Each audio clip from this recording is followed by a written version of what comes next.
संसार में जो भी दुख सुख है वे सब वृत्ति का विलास मात्र है। वृत्ति माना क्या? उसको कोई लोग सुरता भी कहते हैं, कोई फुरना भी कहते हैं। आप तो समझ ही गए होंगे पास में कौन है। जब तक तुम्हारी वृत्ति नहीं गई तो तुम्हें पता नहीं चलता। इसका नाम वृत्ति है। तो संसार का व्यवहार, सुख दुख, आकर्षण विकर्षण, भोग त्याग, ये सब वृत्ति का ही तो विस्तार है। पंडित साधु मूर्ख ये सब वृत्ति का विस्तार है।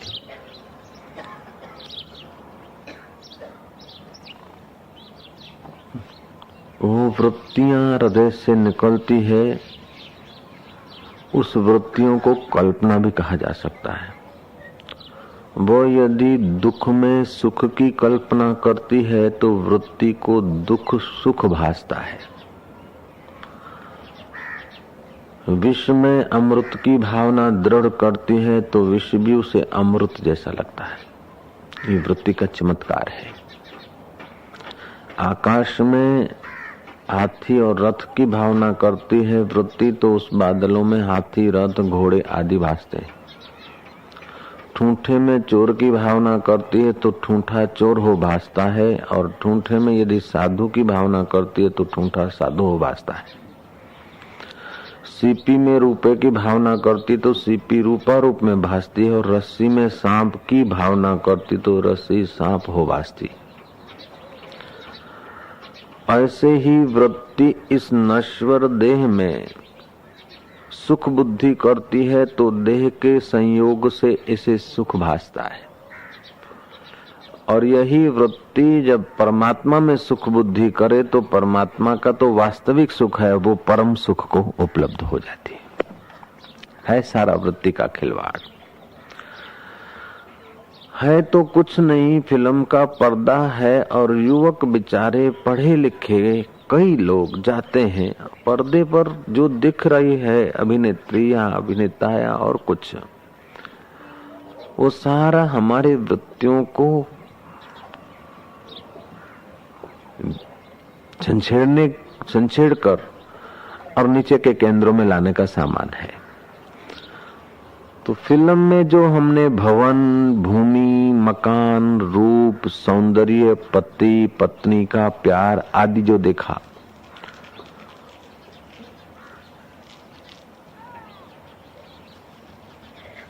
वो तो हमको उपलब्ध नहीं होगा, लेकिन हमारी वृत्ति ऐसा प्राप्त करने के लिए प्रवृत्त हो जाएगी। देखा है फिल्म में, लेकिन वृत्ति नीचे के केंद्रों में आ गई, वासनाओं के केंद्रों में और विकसित हो गई। अपने मूल हल्का रूपांतर तो हुआ नहीं। तो क्या है कि उस कई जवानों को मैंने उनके चेहरे देखे। यहाँ न आने वाले लोग भी कई बार मिलते हैं सड़कों पर, कई बार बाजार में, कई बार किधर जहाँ कहीं नजर पड़ जाए लोग तो मिलेंगे ही। तो उनके चेहरे से खबर आती है कि इन्होंने अपने जीवन की शक्ति का बुरी तरह विनाश कर दिया। कैसे किया? फिल्म देखकर उनकी वृत्ति रात्रि को फिल्म की जो प्रेयसी दिखी, जो चित्र देखे, उस चित्रों के साथ वो अपने विकारों को उत्तेजित हो जाते हैं और शरीर उनका धुल जाता है। ये भी तो वृत्ति का प्रभाव, ये कल्पना है। तो कल्पना में आदमी का विनाश भी हो जाता है, और कल्पना में आदमी का रक्षण भी हो जाता है तो कल्पना। स्त्री नहीं है, अभिनेत्री नहीं है, लेकिन उसका चित्र देखा है, उसका हास्य विलास को देखा है फिल्म में, और रात्रि को वो उसी के साथ अपना हास्य विलास करके शरीर को नाश कर देता है। ऐसा भी हुआ करता है तो कल्पना। तो कल्पना होती है प्रारंभ में कल्पना, लेकिन वो कल्पना स्थूल शरीर पर बुरा असर भी डालती है।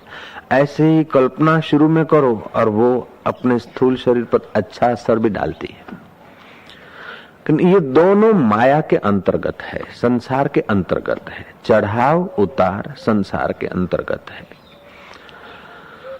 साधक की बुद्धि का विकास होता है ध्यान भजन जप तप सेवा करके, उसकी वृत्ति की मलिनता घटती जाती है। अब उसे उस तुच्छ भोगों में, तुच्छ आकर्षणों में, पर्दे के तो क्या वास्तविक भी जो भोग हैं उसको विष समझता है। उतना उसको विवेक आ गया है। लेकिन कई जन्मों की इस प्रकार की जो वृत्तियां हैं, इस प्रकार का जो आकर्षण है, भोग की जो गरेड़ पड़ गई है, जो चीला पड़ गया है, जो एक लकीर गहरी हो गई है, उस लकीर में से वो बाहर निकल नहीं सकता और उस लकीर के परिणाम को समझता भी है। अच्छा भी नहीं लगता, भोग में फिसल जाना अच्छा भी नहीं लगता, लेकिन पुरानी जो आदतें हैं, संस्कार हैं, उसके अनुसार वो गिरता जाता है, फिर संभलता है, फिर गिरता है, फिर संभलता है। अब उसे अच्छा भी नहीं लगता, लेकिन पुराने संस्कार उसे घसीट जाते हैं वासना के। जय जय, ध्यान से सुनेंगे सब लोग। तो पुराने संस्कार वासना जो है हमें घसीटती है। एक तरफ जिसको विवेक मिला उसको सब कुछ मिल गया, और विवेक इनकार करता है, वासना घसीटती है। अब विवेक कभी कभी तो जीत लेता है, ज्यादा समय हार लेता है। तो क्या है कि विवेक दुर्बल हो जाता कि आपरू काम नहीं। और मिलते भी ऐसा कि भाई ये तो संसार है, शरीर इंद्रियों को कब तक रोकोगे, ये क्या करोगे, संभोग से समाधि फलाना आदि आदि सुने तो भाव तो तुम वैदे की दो और स्पीड में आ गए। लेकिन उनमें से चुने हुए जो समझू लोग हैं कि वो वासनाओं को रोकने का प्रयास करते हैं, वासना नहीं रुकती तो दुखी होते हैं, और रुकती है तो कभी कभी हिम्मत आती है। लेकिन हिम्मत आई और कभी हिम्मत हार गए, कभी हिम्मत आई कभी हिम्मत हार गए, इसमें भी जीवन पूरा हो सकता है। ये उपाय तो है बचने का, ठीक है, लेकिन वेदांत के तत्व को जानने वाले आत्मवेता आत्मरामी महापुरुष कहते हैं इससे हम बढ़िया साधन तुमको बताएं। तुम्हारी वृत्ति विषय विकार में फंसकर सुख चाहती, क्षणिक सुख मिलता है, बाद में विषाद होता है, भोक्ता थक जाता है। ऐसा कोई भोग नहीं कि भोक्ता को थकाए नहीं, ऐसा कोई भोग नहीं कि भोक्ता के मन को दुर्बल न करे, ऐसा कोई भोग नहीं कि भोगने के बाद विषाद पैदा न हो, घृणा या ग्लानि पैदा न हो। घृणा ग्लानि विषाद पैदा होने के बावजूद भी अनुभव है 15 दिन पहले का, अनुभव है 4 दिन पहले का, अनुभव है 10 दिन पहले का कि कोई सार नहीं, और कई ऐसे ही सप्ताह का उसका एक गया दूसरा गया, देखते कोई सार नहीं। जीते तो भी क्या है, जैसे जुआरी होते ना, तो सिंधी जगत के बुजुर्ग लोग कहते हैं कि हारे जुआरी का आधा मुंह काला और जीते जुआरी का पूरा मुंह काला। खट्टे ज्वारी जो अधमुकार, हारे ज्वारी जो अधमुकारो, खट्टे ज्वारी जो सजो मुकारो, ऐसी कहावत है। हार गया है जुआरी तो अब उसके पास अपनी तुच्छ वृत्तियों को पोषने के साधन नहीं है, इसलिए उसका आधा अकल्याण है। लेकिन जिसने जुगार में जीत लिया है मुफ्त का, तो उसकी तो वासना और भड़केगी, उसका पूरा सत्यानाश है। ऐसे ही हमने कावे दावे से जो भी कुर्सियां बुर्सियां ये को जो कुछ पा लिया है, तो बाहर से तो हम समझते हैं कि हम जीत गए या हमने पा लिया है या ये हो लिया है, लेकिन यदि हम सावधान न रहे तो हमारी वासनाएं हमारा पूरा बर्बादी कर देगी। जय जय।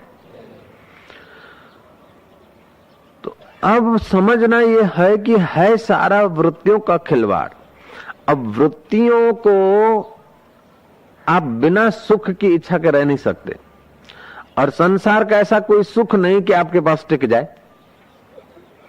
यदि टिक गया होता तो हजारों जन्म से तुम सुख लेते आए हो, एक एक अंश मात्र भी टिकता तो अभी सुख के गोदाम होते हमारे पास।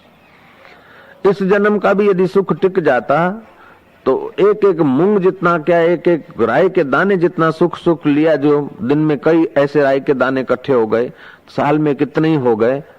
अभी की उम्र में तो हमारे पास कुछ तो पोटला होना चाहिए।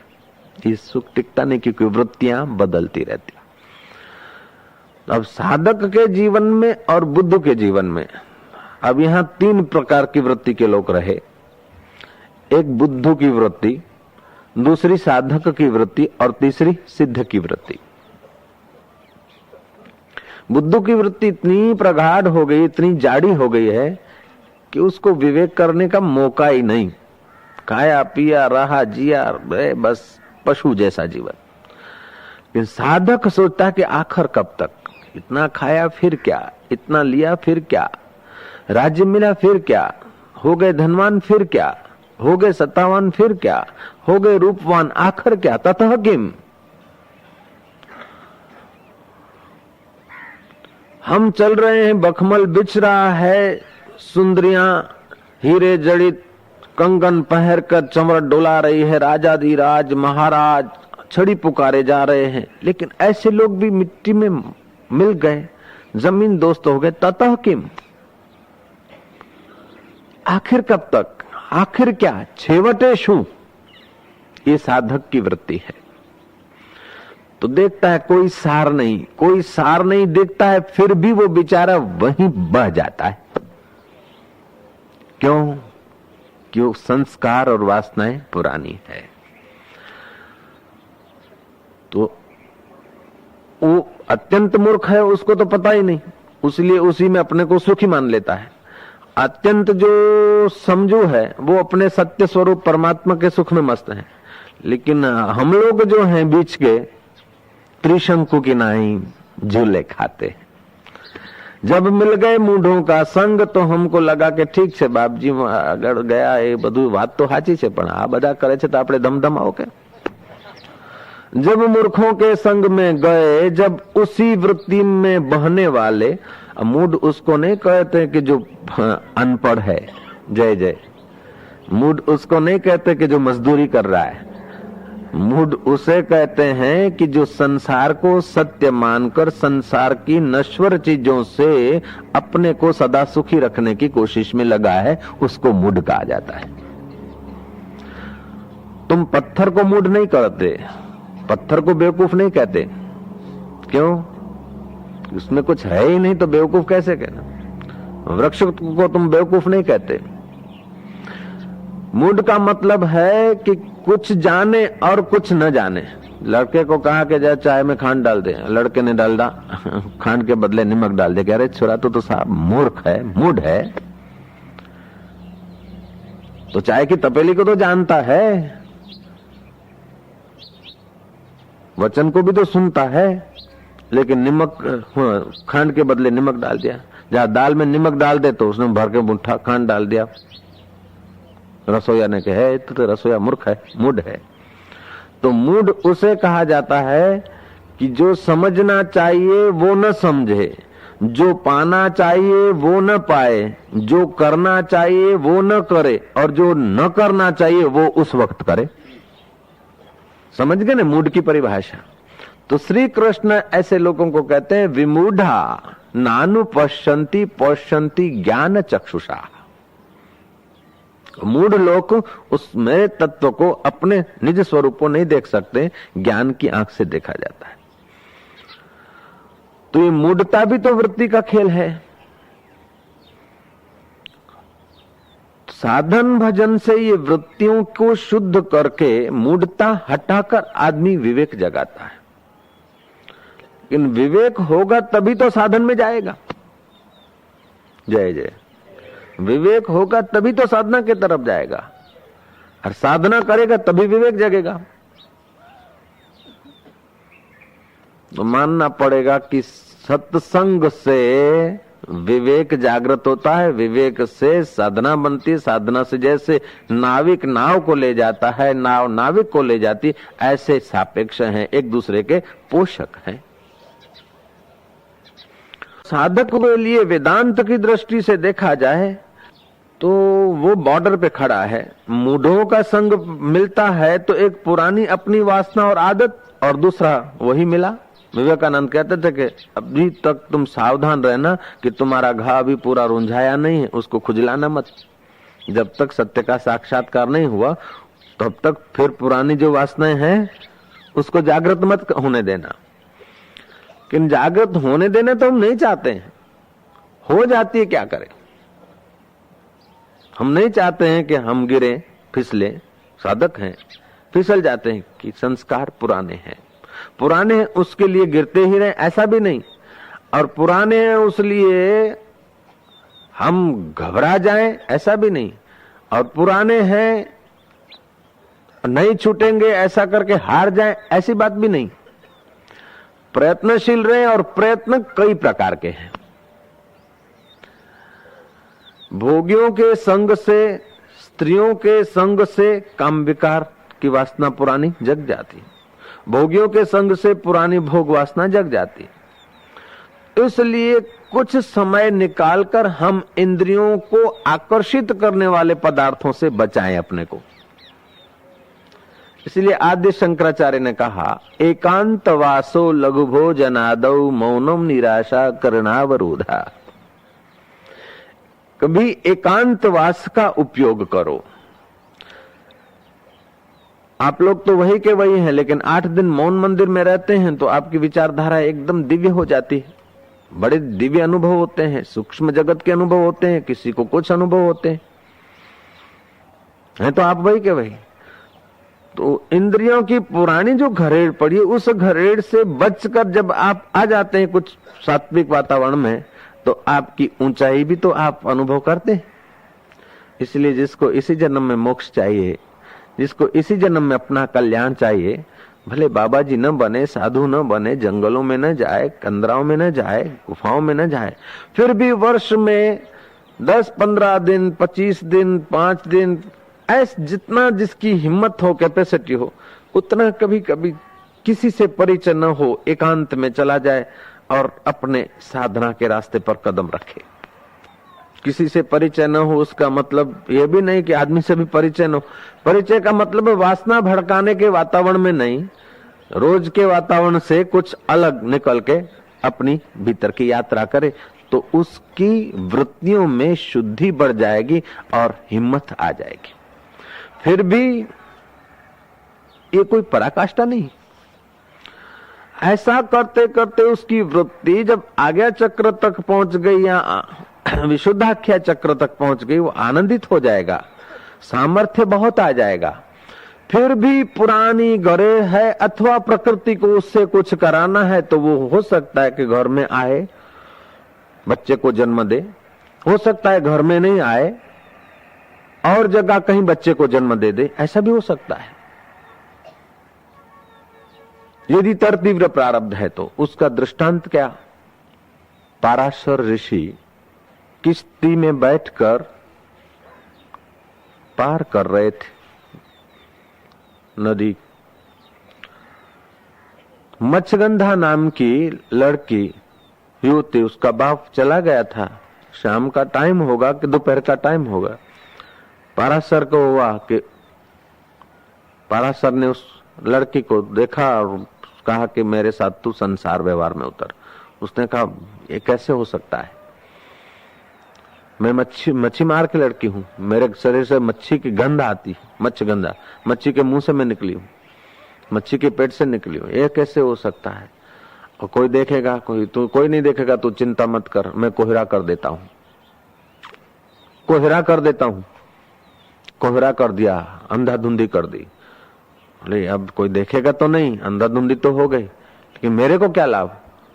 बोले अभी तेरे शरीर से मच्छी की गंध निकलती है, बाद में तेरे से सुगंध, अभी दुर्गंध निकलती है, सुगंध निकलेगी, योजन गंधा तेरा नाम पड़ेगा। योजन गंधा तो पड़ेगा, लेकिन फिर कुछ संतति हो जाए तो समाज में हमारे लिए तो मुसीबत। बोले नहीं, संतति हो भी जाएगी और जन्म क्या चला जाएगा, तू कुंवारी की कुंवारी रहेगी।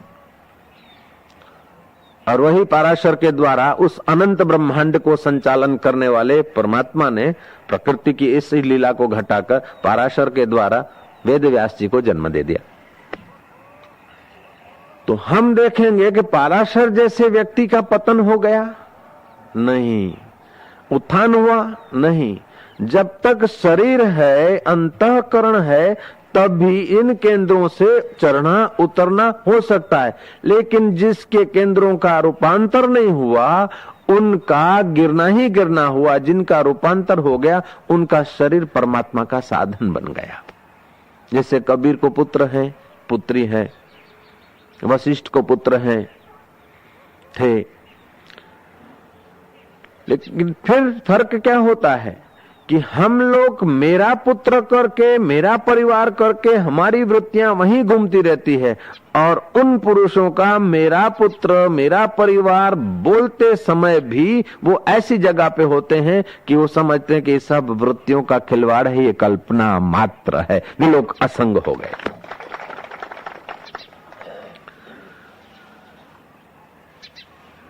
तो साधक हो, बुद्ध हो, चाहे सिद्ध हो, जब शरीर है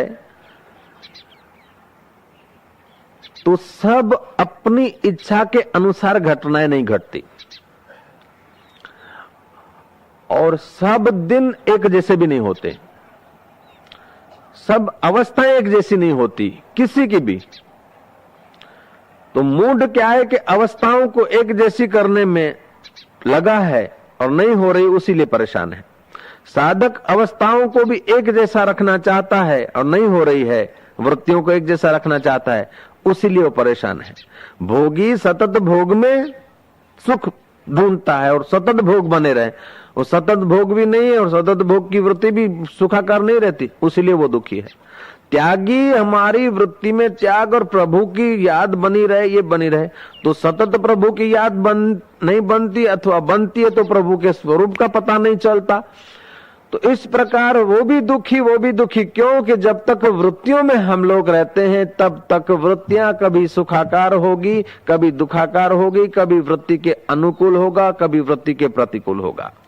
श्री कृष्ण जैसे जो पूतना को 6 दिन की उम्र में पूतना को आकाश विहार कराते कराते पहुंचा दिया, श्री कृष्ण के जीवन में पद पद पे चमत्कार दिखे, अद्भुत लीलाएं दिखी। श्री कृष्ण के होते होते श्री कृष्ण के बच्चे दारू पीकर आपस में लड़ मड़े, ये शास्त्र लिखने वाले की कितनी सच्चाई और कितनी उदारता है। ये तो सारू सारू लखे, बीजू बधु शू करवा लखे। ये समझना होगा कि श्री कृष्ण परब्रह्म परमात्मा कहो जो कहो कम है, तो उनके होते हुए उनके बच्चे, भगवान राम के होते हुए दशरथ राजा चल बसे और भगवान राम की मां विधवा। शास्त्र कह रहे हैं। तो ये जो बाह्य जगत की लीलाएं हैं, खिलवाड़ है, वे आदमी ज्यादा दुखी होते हैं जो चाहते हैं कि आम केम न थयु, आम केम न थयु, आऊ आटलू केम थयु, आऊ केम पराशरे ओम केम कर्यु। जो आदमी अपने को कर्ता मानता है वो कृष्ण को भी कर्ता मान लेगा, वो पराशर को भी कर्ता मान लेगा, परब्रह्म परमात्मा को भी कर्ता मान लेगा। लेकिन जो अपने को दृष्टा मानता है वो कृष्ण को भी दृष्टा मानेगा, अथवा जो कृष्ण को दृष्टा माने वो अपने को भी दृष्टा मानेगा। अब फिर दूसरे ढंग से विचारे, भोगी वृत्तियों को भोग से सुखद बनाना चाहता है, उसलिए वो हताश हो जाता है, खिन्न हो जाता है, अंत में बुरी तरह हार के जाता है। भक्त वृत्ति में स्मृति भरना चाहता है, योगी वृत्ति को एकाग्र करना चाहता है, लेकिन ज्ञानी समझता कि एकाग्र करके भी उस वृत्ति से जब तक मैं निवृत्त नहीं हुआ, वो एकाग्र वृत्ति फिर चंचल हो सकती है, वो ऊपर की वृत्ति फिर नीचे के केंद्रों में आ सकती है, और अपने को जब तक कर्ता मानूंगा तब तक सुख दुख लाभ हानि पुण्य पाप जन्म मरण चालू रहेंगे। इसलिए ज्ञानी वृत्ति को बाधित कर देता है। ज्ञानी वृत्ति जिस अंतःकरण से निकलती है, वो अंतःकरण और अंतःकरण की वृत्ति और वृत्तियों के द्वारा इंद्रियों की प्रवृत्ति, इन सब को अपने से पृथक जानकर, जैसे आप अपनी गाड़ी अपने से पृथक जान के उसकी ड्राइव करते हैं, अपना स्कूटर अपने से पृथक जान के ड्राइव करते हैं, आप तो करता है, सच पूछो तो करता वर्ता क्या हो रहा है।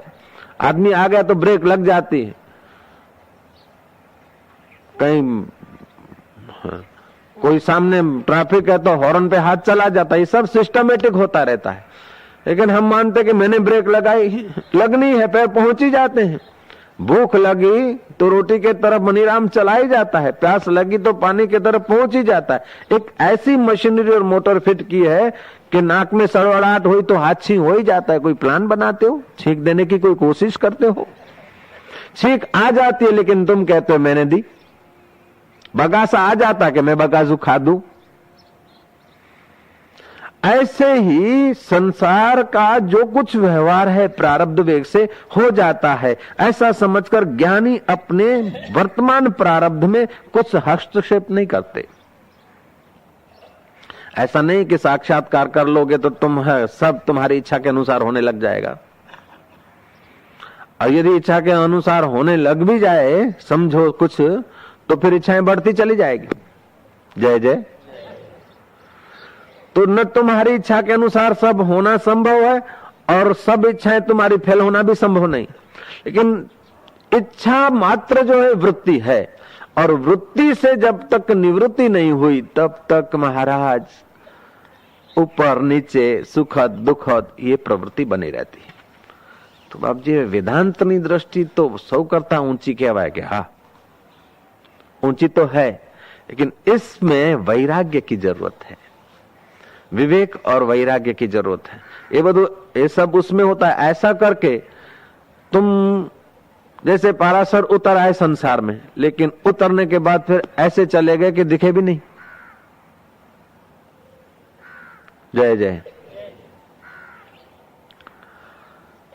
श्री कृष्ण संसार में तमाम लीला क्रीड़ा, बंसी बजाना, ये करना, 9 वर्ष की उम्र में अद्भुत लीलाएं हुई।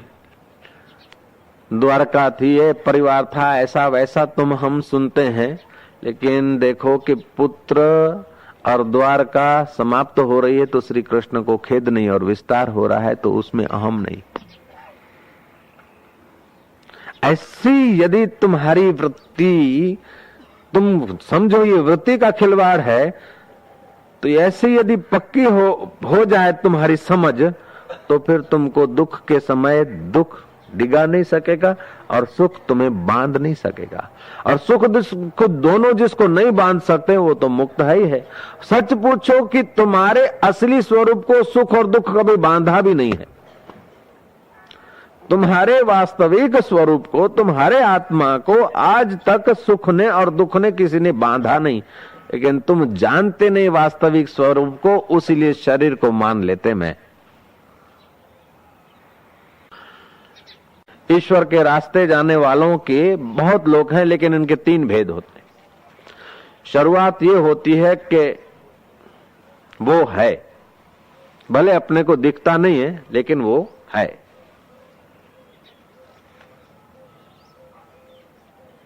मैं, वो है, ईश्वर है। आगे आदमी बढ़ता है तो महसूस होता है कि वो मेरा है, भगवान मेरा है। और आगे साधना में बढ़ता है तो फिर अपने को हटा देता है, वो मेरा नहीं, हम न तुम दफ्तर गुम, वो स्वयं वो हो जाता है। तस्यैवाहम तवैवाहम सुवहम, मैं उसका हूं, फिर बोलता मैं तेरा हूं, फिर आगे बढ़ जाता मैं तू हूं, तू मैं है, एक ही एकमेवाद्वितीय। मैं उसका हूं दूरी है, मैं तेरा हूं थोड़ी नजदीकी है, लेकिन मैं हूं ही नहीं, तू है, अथवा तू नहीं मैं, दोनों एक हो गए। ये साधना की पराकाष्ठा हो गई। वृत्ति में विश्वास आए अच्छा है, लेकिन वही वृत्ति का जो विश्वास है उस विश्वास से भी एक कदम आगे चला जाए तो विश्वास भी वृत्ति का है, अंतःकरण का है। अंतःकरण को सत्ता देने वाला मैं चैतन्य अनंत अनंत ब्रह्मांडों में फैल रहा हूं। जैसे लाइट है ना, हीटर में आ जाती तो गर्मी देती है, फ्रिज में आ जाती है तो ठंडक देती है, ऐसे मुझ चैतन्य का स्वभाव है। सूर्य में आकर तपन देता हूं, चांद में आकर शीतलता देता हूं, अंतःकरण सात्विक में आकर प्रेम और आनंद छलकाता हूं, तामस और राजस में आकर इच्छाएं वासनाओं को सत्ता देता हूं। मेरे अनेक रूप है, ऐसा जो अनुभव करने लग जाए उसके लिए फिर न मृत्यु न जन्म। चिदानंद रूपम शिवोहम शिवोहम। न में जाति भेद, जाति का भेद नहीं, वर्ण का भेद नहीं, गुरु और शिष्य का भेद नहीं। चिदानंद रूपम शिवोहम शिवोहम।